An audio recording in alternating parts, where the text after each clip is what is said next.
सभी को नमस्कार, मेरा नाम अभिषेक है और आप देख रहे हैं बेसिक साइंस और इंजीनियरिंग की क्लास जो आपके आरआरबी, एएलपी और टेक्नीशियन के लिए इम्पोर्टेंट है या फिर और भी जगह जहाँ पर आपको बेसिक साइंस और इंजीनियरिंग पूछा जाता है, ये क्लास आपके लिए काफ़ी इम्पोर्टेंट है। मैं आपको रेडिएशन पढ़ा रहा हूँ, रेडिएशन का आखिरी टॉपिक आपका बाकी रह गया था सोलर कांस्टेंट या फिर सरफेस टेम्परेचर ऑफ सन। तो आइए आज हम देखेंगे कि सरफेस टेम्परेचर ऑफ सन क्या होता है। तो सरफेस टेम्परेचर ऑफ सन अपने टॉपिक में डाल लीजिए, अब हम लोग पढ़ने जा रहे हैं। तो देखिए टेम्परेचर यानी कि जो सन का टेम्परेचर है उसको नापने के 2 तरीके हैं, है ना? यानी कि हम इसको मेज़र कैसे करते हैं, तो मेज़र करने के 2 तरीके हैं। पहले को हम बोलते हैं, बिल्कुल दिखाई पड़ रहा है, पहले को हम क्या बोलते हैं, तो पहले को हम बोलते हैं सोलर कांस्टेंट। और अगर हम दूसरे की बात करें तो इसको बोलते हैं हम सोलर लुमिनोसिटी बोलते हैं, याद रखिएगा। पहले को बोलते हैं सोलर कांस्टेंट और दूसरे को क्या बोलते हैं, तो सोलर लुमिनोसिटी बोलते हैं। अब आइए पढ़ते हैं कि सोलर कांस्टेंट होता क्या है। तो देखिए सोलर कांस्टेंट का मतलब क्या होता है। तो सोलर कांस्टेंट हमारे पास क्या होता है, तो अमाउंट ऑफ रेडिएंट एनर्जी होता है। ये क्या है आपके पास, एनर्जी है किसके फॉर्म में, रेडिएशन के फॉर्म में। तो amount of radiant energy, amount of जो रेडिएंट एनर्जी होता है रिसीव्ड पर सेकेंड, यानी कि रिसीव्ड पर सेकेंड पर यूनिट एरिया, पर यूनिट एरिया में जितना रिसीव होता है, बिल्कुल दिख रहा है, पर यूनिट एरिया किसके द्वारा, तो by a perfect black body के द्वारा। तो अगर कोई आपके पास परफेक्ट ब्लैक बॉडी है तो उस पर कितना amount of radiation energy receive हुआ पर सेकंड पर यूनिट एरिया, ठीक है। और ये बॉडी कहाँ है, प्लेस्ड ऑन द अर्थ, यानी अर्थ पे प्लेस्ड है, प्लेस्ड ऑन द अर्थ। और ध्यान रखिएगा कि इसका डायरेक्शन कैसा होना चाहिए, तो परपेंडिकुलर डायरेक्शन में होना चाहिए इसका सरफेस, किसके, सन में। यानी कि अगर अगर ये कैमरा सन है तो इसके परपेंडिकुलर डायरेक्शन में होना चाहिए। तो यानी कि मैं आपको लिख दे रहा हूँ, placed on the earth with its surface, with its surface perpendicular होना चाहिए, परपेंडिकुलर होना चाहिए, perpendicular to the direction of sun, perpendicular to the direction of radiation जहां से आ रहा है और फ्रॉम द सन कर लीजिए। तो ये आपका क्या हो जाएगा, ये आपका हो जाएगा सोलर कांस्टेंट हो जाएगा। अब सोलर कांस्टेंट को हम डिनोट किससे करते हैं, तो इसको कैपिटल एस से डिनोट करते हैं। और इस एस की वैल्यू कितनी होती है ये भी याद कर लीजिएगा। तो ये पूछा जाता है 1.388 और मल्टीप्लाइड बाई 10 का पावर 3 वाट और मीटर स्क्वायर। तो इसकी यूनिट क्या हो गई, वाट पर मीटर स्क्वायर, क्योंकि अमाउंट ऑफ रेडिएंट एनर्जी है। तो एनर्जी क्या होता है आपका, मैं लिख भी देता हूँ कि जो आपका एनर्जी रेडिएट होता है, एनर्जी जो रेडिएट होता है पर यूनिट एरिया, पर सेकंड यानी कि किसकी बात की जा रही है, एनर्जी रेडिएट पर सेकंड का मतलब हो गया, और पर यूनिट एरिया की बात की जा रही है। तो ये आपका क्या होता है, यही आपका सोलर कांस्टेंट कहलाता है। और एनर्जी क्या होता है, जूल पर सेकंड होता है आपका, और यहाँ पर भी क्या है आपके पास, सेकंड है। और एरिया का क्या होता है आपके पास, मीटर स्क्वायर होता है। तो सॉरी, एनर्जी का जूल होता है और रेट पर सेकंड, यानी कि जूल पर सेकंड हो गया, और ये हो गया मीटर स्क्वायर एरिया। तो जूल पर सेकंड क्या होता है, वाट होता है, तो वाट पर मीटर स्क्वायर इसका यूनिट हो गया। तो इसीलिए सोलर कांस्टेंट को आप डिफाइन किस तरह से करेंगे और इसकी वैल्यू कितनी होती है, ये भी बात याद रखिएगा। अब ये बहुत इंपॉर्टेंट पैरामीटर होता है और इसकी मदद से हम क्या करते हैं, सरफेस ऑफ टेम्परेचर को निकालेंगे। कैसे निकालेंगे वो भी देखेंगे हम। अब जो है दूसरा जो मेरे पास, ये तो हो गया मेरे पास पहला टॉपिक। अब हमारे पास जो दूसरा टॉपिक है, बिल्कुल विजिबल है, दूसरा टॉपिक मेरे पास क्या है, तो ये है मेरे पास सोलर लुमिनोसिटी, सोलर लुमिनोसिटी। अब सोलर लुमिनोसिटी होता क्या है, तो ये होता है आपका कि जो आपके पास अमाउंट ऑफ एनर्जी एमिट करता है सन के द्वारा पर सेकंड इन ऑल डायरेक्शन। क्या मैंने बोला है कि जो अमाउंट ऑफ जो एनर्जी एमिट करता है सन के द्वारा, amount of energy emitted by sun, emitted by sun, और ये जो अमाउंट ऑफ एनर्जी एमिट करता है सन के द्वारा पर सेकंड की बात की जा रही है, पर सेकंड इन एवरी डायरेक्शन, यानी कि सभी डायरेक्शन में। यही मेरा क्या कहलाता है, सोलर लुमिनोसिटी कहलाता है। अब सोलर लुमिनोसिटी को हम लोग डिनोट किससे करते हैं, तो कैपिटल एल और एस से डिनोट करते हैं, ये भी बात याद रखिएगा। तो इतनी बातें आपको, ये 2 टॉपिक आपको अच्छे से समझ में आ गया होगा। अब बढ़ते हैं इसके आगे। तो आगे देखिए, अब आगे क्या है, तो मान लेते हैं कि मेरे पास हम ऐसा अब मान के चल रहे हैं क्योंकि मानेंगे तभी प्रूफ हो पाएगा। तो अगर हम मानते हैं कि मेरे पास जो अर्थ है रिवॉल्व कर रहा है, ठीक है, सन के अराउंड। देखिए ध्यान से समझिए, मेरे पास क्या है, मेरे पास एक बीच में सन है और सन के चारों तरफ क्या कर रहा है, अर्थ ऑर्बिट कर रहा है और ये मेरा क्या है यहाँ पर, अब इसको मैंने ले लिया, ये मेरा अर्थ है, याद रखिएगा। अब अगर मैं बोलता हूँ कि यहाँ पर सन का एक रेडियस मैंने लेके रखा है, अगर ये दिखाई देगा तो अच्छी बात है। ये हो गया आपके पास रेडियस आर, ठीक है? और ये मेरा क्या था, सन था। अब यहाँ से जो है इसके सेंटर से इसके सेंटर तक, अब हमने इसको कैपिटल आर मान के रखा है, ये मेरा क्या है, अर्थ है। तो यानी कि अब आप सरफेस एरिया ध्यान से समझिएगा, अगर मैं इसका सरफेस एरिया लेता हूँ, क्या बोला मैंने, अगर मैं इसका सरफेस एरिया की बात करूँ तो छोटा आ रहा है ना, तो जो स्फीयर होता है उसका सरफेस एरिया का फॉर्मूला क्या होता है, 4 पाई आर स्क्वायर। और अगर मैं इसके सरफेस एरिया की बात करूंगा तो ये हो जाएगा 4 पाई कैपिटल आर स्क्वायर। ये बात याद रखिएगा, ध्यान से समझिएगा। ये जो बड़े वाले का एरिया सरफेस एरिया होगा वो 4 पाई कैपिटल आर स्क्वायर होगा क्योंकि रेडियस कैपिटल आर है। और उसी तरह से आपको जो छोटा है, सन का रेडियस छोटा आर माना है, तो इसका सरफेस एरिया कितना हो जाएगा, 4 पाई स्मॉल आर का स्क्वायर हो जाएगा। ठीक है। अब अब एक और चीज़ जान लीजिए, तो मैंने बोला, तो ये मैं नहीं लिख रहा हूँ कि अगर, ठीक है, फिर भी मैं लिख देता हूँ। मान लिया कि जो अर्थ है, ठीक है, वो अर्थ है जो रिवॉल्व कर रहा है अराउंड द सन। ये सारी बातें मैं लिख देता हूँ ताकि आपको नोट्स अच्छे से बन जाए। और कैसा ऑर्बिट में घूम रहा है, तो सर्कुलर ऑर्बिट में घूम रहा है। सर्कुलर ऑर्बिट में ये घूम रहा है जिसका रेडियस जो है ऑफ रेडियस कैपिटल आर है। अब ये आर जो है ध्यान से समझिएगा, अब ये आर जो है ये एक एस्ट्रोनॉमिकल यूनिट के बराबर है। आर को हम क्या लेते हैं, ये सवाल डायरेक्टली बना हुआ है। आर जो है कैपिटल ए 1 एयू के बराबर है, एस्ट्रोनॉमिकल यूनिट। ये क्या है आपका, एस्ट्रो एस्ट्रोनॉमिकल यूनिट की बात की जा रही है। अब ये एक एस्ट्रोनॉमिकल यूनिट होता है किसके बराबर, तो 1 पॉइंट, मैंने साइंस में भी पढ़ा कर रखा है, 496 इंटू 10 का पावर 11 मीटर के बराबर होता है। अब जो टोटल एनर्जी जो सन रेडिएट करेगा, ध्यान से समझिएगा, जो टोटल एनर्जी रेडिएट करेगा सन, वो स्प्रेड होगा किधर, सरफेस एरिया, जो कि ये देखिए यहाँ से निकलता हुआ जाएगा, तो जितना दूर में सरफेस एरिया में ये सन रेडिएट करेगा वही तो उतने ही डायरेक्शन में जाएगा ना, उतने ही सरफेस एरिया में जाएगा ना, इसीलिए तो स्फीयर बनाया गया है यहाँ। तो देखिए, तो अब अगर हम मान लेते हैं कि मेरे पास क्या है, एलएस। अगर मैं बोलता हूँ कि जो मेरा एलएस है, एलएस को मैंने अभी तुरंत बताया था दो डेफिनेशन में, क्या कि जो मेरा टोटल रेडिएशन जो एमिटेड बाय सन है, एमिटेड बाय सन, और ये मैंने बताया था पूरे डायरेक्शन में होता है, तो उसी को हम लोग क्या बोलते हैं, सोलर ल्यूमिनोसिटी बोलते हैं। तो एमिटेड बाय सन पर सेकंड, है ना, यही बताया था मैंने अभी, पर सेकंड। तो ये कितना हो जाएगा आपका पर सेकंड में, तो ये आ जाएगा आपके पास। अब वो एक सेकंड की बात करें तो 4 पाई आर स्क्वायर हो जाएगा, ये तो टोटल सभी डायरेक्शन में जाएगा ना, ये सन सन का रेडिएशन, तो ये कितना हो गया, टोटल 4 पाई आर स्क्वायर हो गया। और पर सेकंड जा रहा है तो सन के द्वारा एमिट कर रहा है, तो टोटल सन से कितना जाएगा, एस जाएगा, तो ये आपका कितना हो जाएगा, तो एस क्या है, अब आपका यहाँ पर लिख देता हूँ कि S times of 4 pi square हो जाएगा। और एस क्या है आपका, तो एस सोलर कांस्टेंट हो गया। ठीक है, क्योंकि सोलर कांस्टेंट की परिभाषा ही मैंने आपको क्या समझाया था कि सोलर कांस्टेंट होता क्या है, तो सोलर कांस्टेंट का मतलब होता है जो amount of energy, radiation energy जो रिसीव्ड किया जाता है, किसके द्वारा रिसीव्ड किया जाता है, किसी ऑब्जेक्ट के द्वारा, पर सेकंड पर यूनिट एरिया, है ना, by the perfect black body. अगर मैं इसको परफेक्ट ब्लैक बॉडी मान लेता हूँ तब, ठीक है। और ये क्या है, इसका डायरेक्शन कैसा होना चाहिए, सन के रेडिएशन के डायरेक्शन के परपेंडिकुलर होना चाहिए। तो इसीलिए अर्थ की तरफ हम देख रहे हैं तो इसका सोलर कांस्टेंट एस मान लिया, और ये कितने एरिया में जा रहा है, तो उसके सरफेस एरिया में जा रहा है, इसलिए S into 4 pi r square हो गया। ठीक है, तो एस मेरे पास क्या है, तो सोलर कांस्टेंट है। तो यानी कि एल एस की वैल्यू कितनी आ गई, 4 pi r square into S के बराबर आ गई। याद रखिएगा, ये आपसे डायरेक्टली सवाल पूछा जा सकता है। ठीक है, अब जो है, अब हम इसकी वैल्यू निकालने की कोशिश करते हैं। तो 4 पाई तो हम डायरेक्टली निकाल सकते हैं। अब ये जो आर है, आर किसके बराबर हमने लेके रखा है, 1 एस्ट्रोनॉमिकल यूनिट, यानी कि 1.496 इंटू 10 का पावर 11 लेकर रखा हुआ है। ठीक है, तो 10 का पावर 11 हो गया।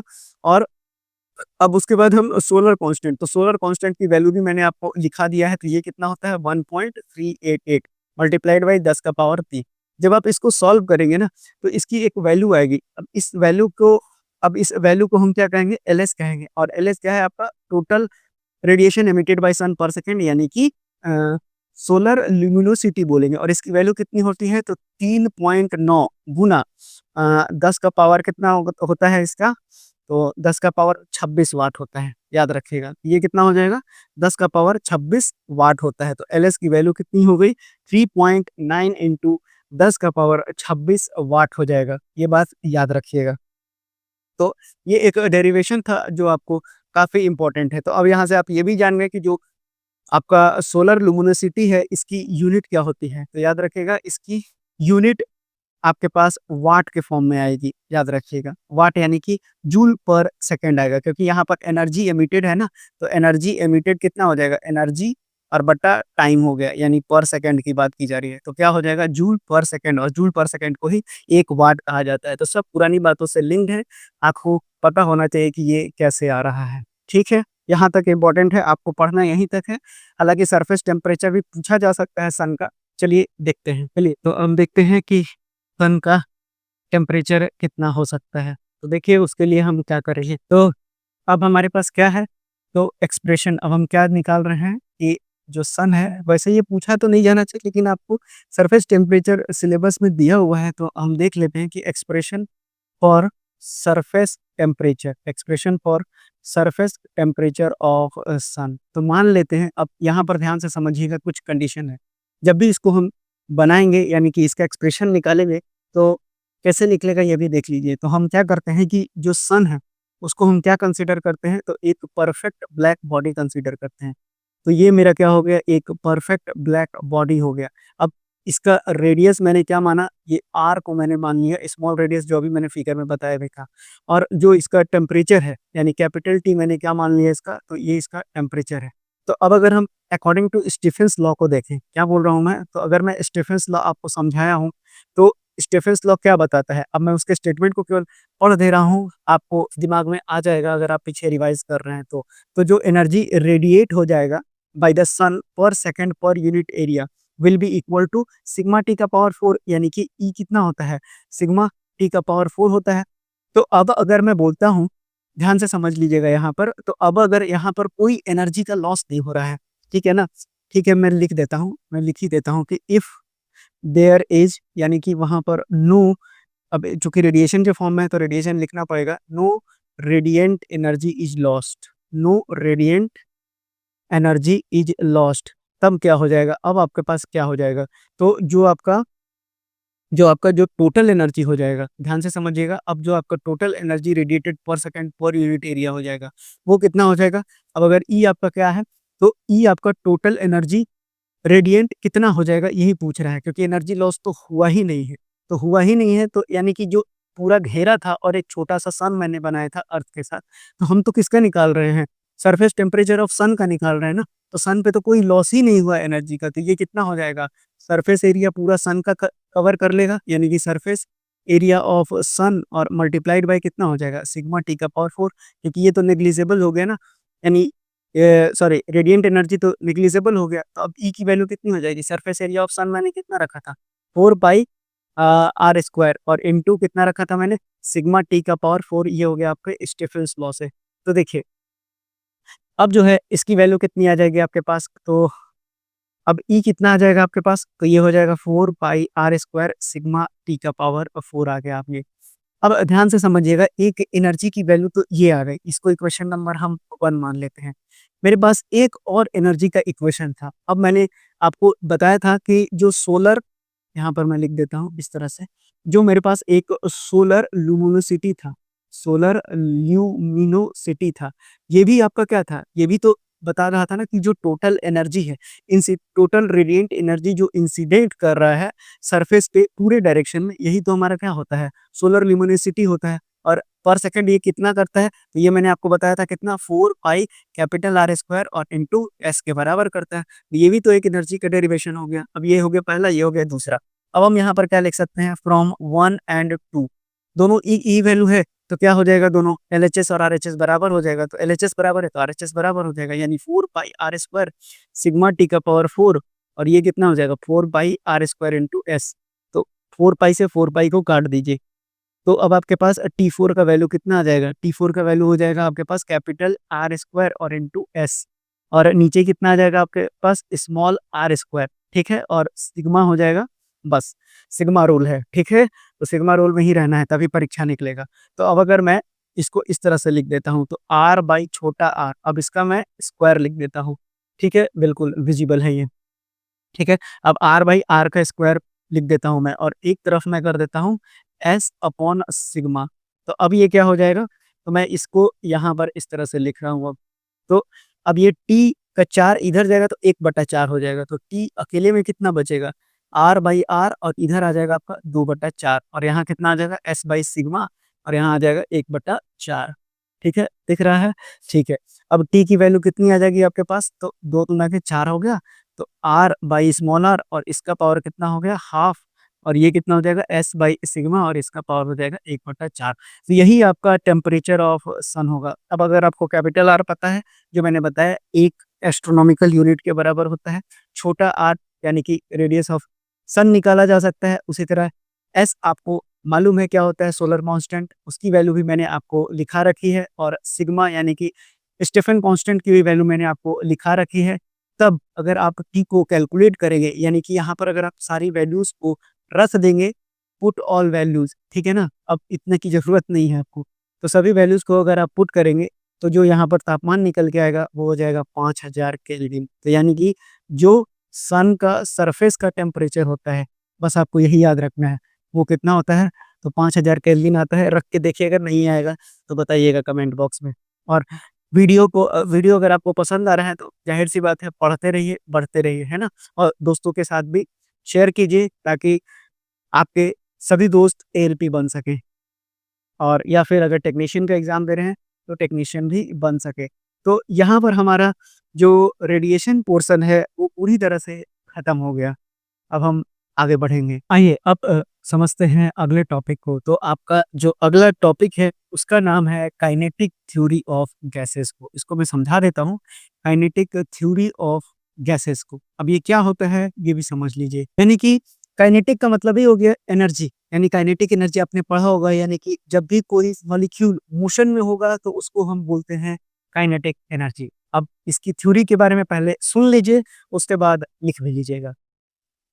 गैस होता क्या है, तो gas large number of molecules होता है जो कि कंटिन्यूअस रैपिड मोशन में होते हैं। अब जो गैस मॉलिक्यूल होते हैं उनके साइज भी होते हैं, यानी कि जिसे हम मॉलिक्यूलर डायमीटर बोलते हैं। अब इसके ऑर्डर की बात करें तो ये होता है 2 गुना 10 का पावर -10। उसी तरह से जो दो मॉलिक्यूल्स होते हैं उनके बीच का भी डिस्टेंस होता है, और वो कितना होता है, 2 गुना 10 का पावर -9 मीटर।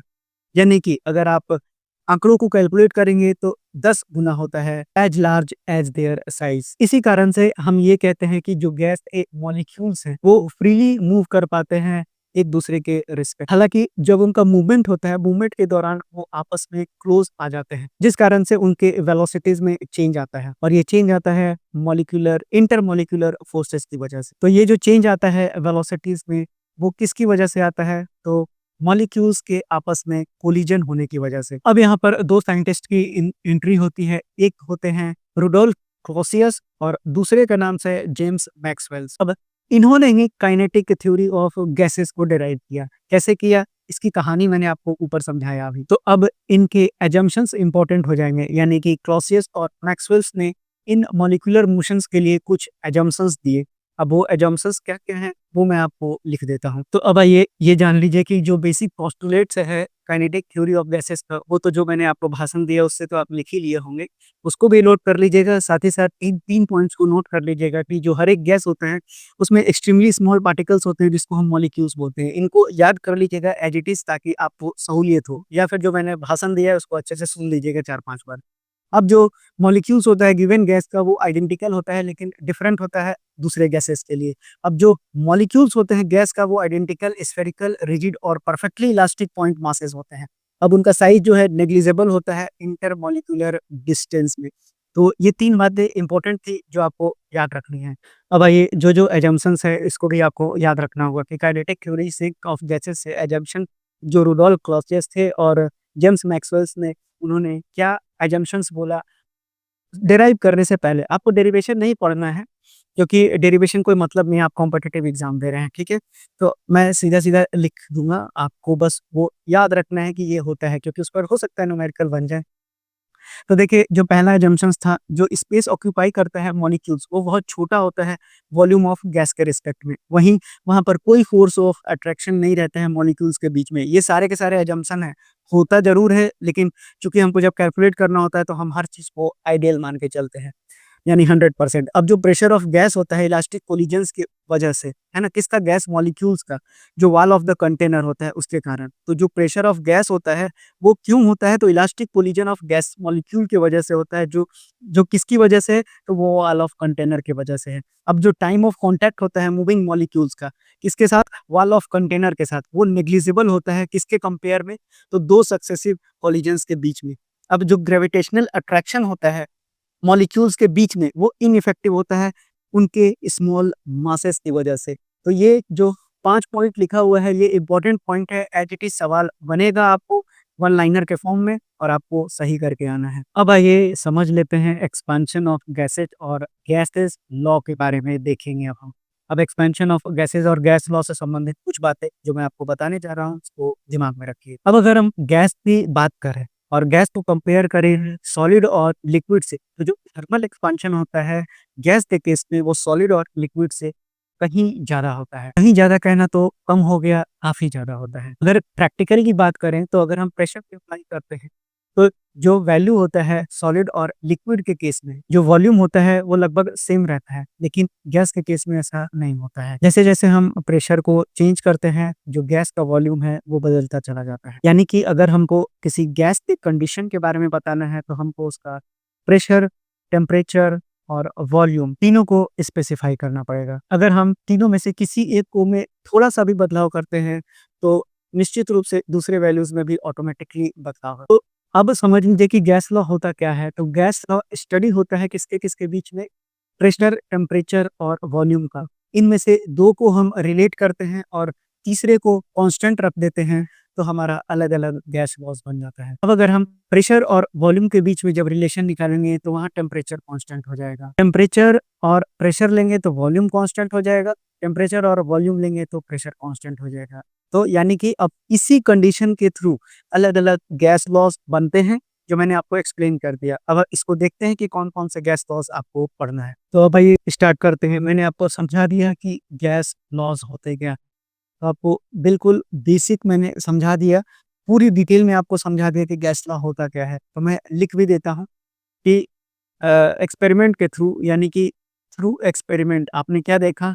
अब मैंने सब कुछ बता रखा है आपको, तो through experiment it was established, लिख लीजिए, it was established that gases irrespective of their nature, irrespective of their nature, यानी नेचर के इरिस्पेक्टिव में, ओबे द फॉलोइंग लॉज। अब कौन कौन से लॉज फॉलो होते हैं ये भी देख लीजिए।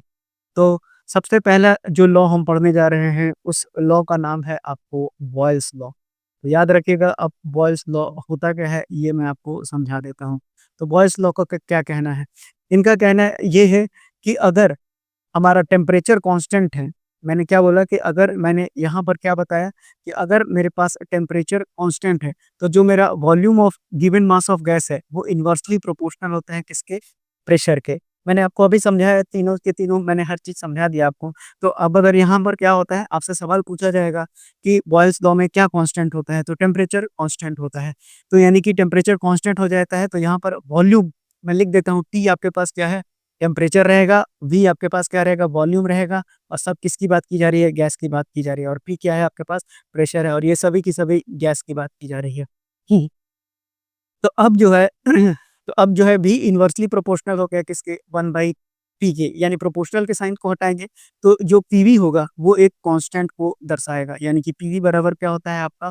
कांस्टेंट होता है। तो यानी कि जो P1 V1 होगा, वो P2 V2, यानी 2 गैसेस की अगर हम बात कर रहे हैं, तो दोनों क्या होंगे? P1 V1 बराबर होंगे P2 V2, अगर हम बॉयल्स लॉ की बात करते हैं तो। अब अगर इसका ग्राफ अगर हम बनाएँ, है ना? तो ग्राफ में हमने तो क्या बोला कि यहाँ पर टेम्परेचर हमने कांस्टेंट रखा है, तो प्रेशर और वॉल्यूम के बीच में अगर हम ग्राफ को बनाते हैं, तो मेरा ग्राफ किस तरह से बनेगा? ये कर्व ग्राफ बनेगा। याद रखिएगा, तो ये है आपका बॉयल्स लॉ। तो यानी कि लिख लीजिए कि फॉर अ गिवन गैस, अगर जो भी गैस दिया हुआ रहेगा उसके लिए जो 2 गैसेज़ होंगे, यानी कि तो वहाँ पर जो पहले का प्रेशर और वॉल्यूम होगा, दोनों का प्रोडक्ट बराबर होगा दूसरे गैसेज़ के प्रेशर और वॉल्यूम के बराबर। तो ये है आपका बॉयल्स लॉ। अब आइए देखते हैं हम लोग क्या पढ़ेंगे, तो अब हम लोग अगला लॉ देखेंगे, चार्ल्स चार्ल्स लॉ, ठीक है? चार्ल्स लॉ क्या कहता है? तो चार्ल्स लॉ का कहना ये है कि जब भी अगर हम प्रेशर को क्या करते हैं, प्रेशर को कांस्टेंट कर देते हैं, तो यहाँ पर जो मेरा सॉरी प्रेशर को जब हम कांस्टेंट कर देते हैं, तो जो मेरा वॉल्यूम होता है दिए गए गैस के लिए, वो डायरेक्टली प्रोपोर्शनल हो जाता है किसके? टेम्परेचर के। सब कुछ वही रहेगा, प्रेशर, वॉल्यूम, टेम्परेचर गैस के लिए। अब यानी कि अगर मैं V/T को लूँ, तो प्रोपोर्शनल का साइन हटाऊँगा तो क्या आ जाएगा आपके पास? कांस्टेंट आ जाएगा। तो यानी कि अगर कोई गैस दिया हुआ है, यानी कि फॉर अ गिवन गैस, क्या हो जाएगा? 2 गैस दिया हुआ है, तो एक अगर V1/T1 है तो दूसरा V2/T2 हो जाएगा। कोई भी एक अननोन कर देगा, यानी चारों में से, तो आपको क्या निकल जाएगा? जो एक अननोन है, 3 दिया हुआ रहेगा, एक अननोन कर देगा, तो निश्चित रूप से आप उसकी वैल्यू को निकाल लेंगे। अब यहाँ पर आपको चार्ल्स लॉ भी समझ में आ गया होगा। अब आइए एक तथ्य को समझ लीजिए, मैं उसको लिख भी दूँगा। याद रखिएगा कि अगर कांस्टेंट प्रेशर है, तो हर एक 1 degree Celsius rise in temperature या फिर फॉल इन टेम्परेचर होता है, तो जो गैस का मास होगा वो 1/273.15 इंक्रीज करेगा या फिर डिक्रीज करेगा अपने वॉल्यूम का, जो 0 डिग्री सेल्सियस पर होता है। मैंने बोल दिया आपको, लेकिन अब आप इस बात को समझ लीजिए। मैं क्या बोल रहा हूँ कि अगर मेरे पास प्रेशर क्या दिया हुआ है, तो अगर मेरे पास प्रेशर कांस्टेंट है, तो जो मेरे पास वॉल्यूम है, जो मेरे पास वॉल्यूम ऑफ गिवन मास दिया हुआ है, किसका? Given mass of A gas, वो क्या करेगा? वो या तो इंक्रीज़ करेगा या फिर क्या करेगा? वो डिक्रीज़ करेगा। कितने से डिक्रीज़ करेगा? इंक्रीज़ या डिक्रीज़ बाय कितना मैंने बताया? 1/273.15 से डिक्रीज़ करेगा। किसके? तो अपने of its volume at 0 degree Celsius, ठीक है? याद रखिएगा इस बात को। और ईच मैंने ये भी बताया कि किसके लिए? तो फॉर ईच राइज़ या फिर फॉल इन टेम्परेचर, कितने डिग्री पर? तो for 1 degree Celsius each rise और फॉल इन टेम्परेचर। ये लाइन बहुत इंपॉर्टेंट है, वेरी इंपॉर्टेंट है, मैं लिख देता हूँ। इस पर हमेशा सवाल बनता है, तो इस लाइन को बिल्कुल रट्टा मार लीजिएगा, याद भी कर लीजिएगा। आइए अब आगे देखते हैं। तो अब जैसा मैंने आपको डेफिनेशन बताया था, तो अब अगर मैं लिखना चाहूँ कि अगर मेरा वॉल्यूम ऑफ गैस है एट टी डिग्री सेल्सियस, कितना हो जाएगा? तो अगर मैं मान लेता हूँ कि जो मेरा V0 आया, वो क्या है? वॉल्यूम ऑफ गैस है एट 0 डिग्री सेल्सियस। तो जो मेरा VT होगा, यानी कि volume of gas at temperature T, किसी भी टेम्परेचर T पर, तो ये कितना होता है? V0 इंटू 1 प्लस 1/1 नहीं, ये हो जाएगा टेम्परेचर बाई 273.15 हो जाएगा। तो अब अगर मैं इसके लिए ग्राफ प्लॉट करता हूँ, तो ग्राफ प्लॉट करूंगा मैं, तो ये हो गया मेरा T डिग्री सेल्सियस टेम्परेचर, और यहाँ पर वॉल्यूम मैंने ले लिया V के लिया। तो यानी कि अब जो मेरा V0 होगा, जो मैं V0 यानी कि 0 डिग्री सेल्सियस मान लेता हूँ, तो मैं ये है 0 डिग्री सेल्सियस पे मेरा वॉल्यूम ये वाला है। तो ये कांस्टेंट लाइन को शो करेगा। तो टेम्परेचर उस पॉइंट पर कितना हो जाएगा? तो इसको बैकवर्ड खींच के अगर आप लाते हैं, तो ये जो पॉइंट है, यही आपका कितना है? -273.15 डिग्री है। समझ में आ गया? तो यही टेम्परेचर की बात की जा रही थी, वही चीज़ आपको बताया जा रहा था कि जो कांस्टेंट प्रेशर पे जो आपका वॉल्यूम ऑफ गिवन गैस दिया हुआ है, ठीक है? ये क्या करता है? इंक्रीज़ करता है या फिर डिक्रीज़ करता है, कितने से? 1/273.15 से। कितने पर? जब उसका वॉल्यूम जो होता है वो V0 होता है ना? यानी कि वॉल्यूम एट 0 डिग्री सेल्सियस पे for each 1 degree Celsius rise या फॉलिंग टेम्परेचर पे। तो ये ग्राफ आपको याद रखना है, और ये वाला जो सेक्शन है ये भी आपको याद रखना है। तो यहाँ पर आपका चार्ल्स लॉ खत्म होता है। तो आज की क्लास हम यहीं तक रखेंगे। अगर आपको सेशन पसंद आ रहा है तो बिल्कुल पढ़ते रहिए, इनको अपनी कॉपी में नोट करते रहिए। डायरेक्टली या इनडायरेक्टली इन्हीं से सवाल आपसे बनेगा। मैं आपको क्वेश्चंस भी कराऊँगा, तो पढ़ते रहिए। आज के लिए इतने ही, धन्यवाद।